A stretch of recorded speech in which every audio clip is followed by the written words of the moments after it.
Hey everybody, Jim Perry from Reach here with another Reach Reflections video. The other day I witnessed an interaction between two adults, and one of the adults was fairly calm and the other one was beyond mad, very, very angry. And the one that was calm got kind of loud and yelled at the other one eventually, "You need to calm down." Okay, I'm going to tell you one thing here, if you haven't realized this. Never in the history of calming down has anyone calmed down by being told to calm down. It just doesn't happen that way. Think of the last time that you were really upset. If someone told you you needed to calm down, did that actually bring you down to a point where you could reason and think, or did it make things worse? Our brain does not work that way. If you're that upset, everyone's brain is exactly the same way. If you're upset and you've kind of flipped your lid, it's going to take some time, kind of a brain intervention in order for it to calm down. We'll talk about a few ways to do that here in a second. But every single human being has, for the most part, the same brain. Once we flip the lid, that calming down doesn't happen instantly. Interesting enough, sometimes when adults talk to children and they say, "You need to calm down," they expect that calming down is going to happen in an instant. Calming down does not happen in an instant for adults, ever. How can we expect that it's going to happen more quickly for someone who hasn't had time to practice the skills and the techniques in order to be able to calm themselves down? So again, this is a brain thing. This isn't a choice thing. It's not a decision thing. It's a brain thing. Once you flipped your lid, you can't calm down immediately. So what are some of the things that we can do in order to be able to calm down? I've asked students about these things for years. Sometimes it takes an entire sleep. Sometimes it is until the next day, where someone might say it could be hours before I've calmed down. Sometimes with lots of practice, people have practiced breathing techniques where in the next 2 or 3 minutes, they really feel like they've calmed down. Doesn't mean that they have, but at least they feel like they have. Now, physiologically, for most of us, it's going to be about 10 minutes. It takes from that time where we've flipped our lid, those chemicals are in our blood that have us kind of really, really, really upset and tense because of that.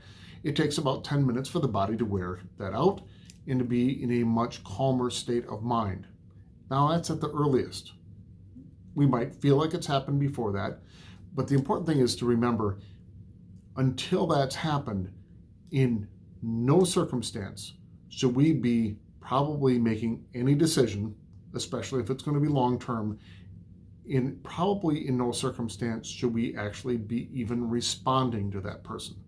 So if someone says, "You need to calm down," and that makes you more upset, is it going to help you at all in order to be able to respond to that when you know that your response is going to take something that might be at this level up to the next level?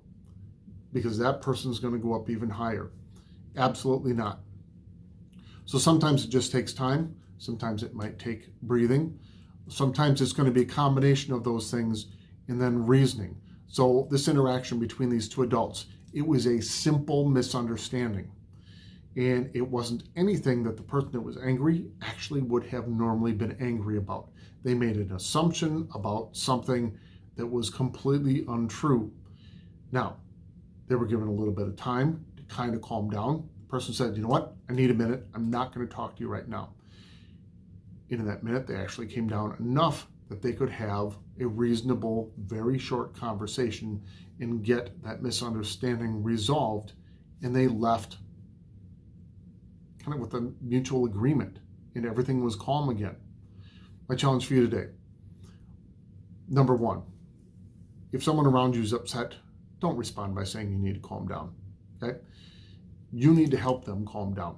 That doesn't mean that you're going to fix the problem. It certainly doesn't mean that you're going to tell them what to do and that they need to calm down, but your actions impact the attitudes and behaviors of those around you. So if someone's emotion is escalated, you can impact that. You can't completely control it, but by your actions and your words, and sometimes turning around and walking away for a bit to let them calm down and then reapproaching it later, you can influence the outcome of that interaction.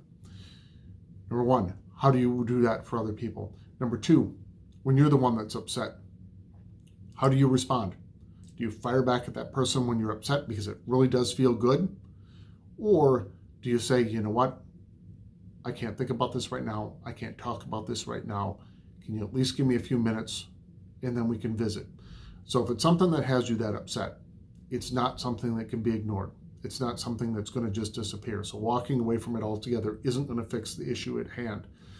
But neither is an interaction that is fueled by excessive emotion. Both parties need to be calmed down enough where they are able to come to some kind of resolve to that situation. So what do you need to do when you need to calm down?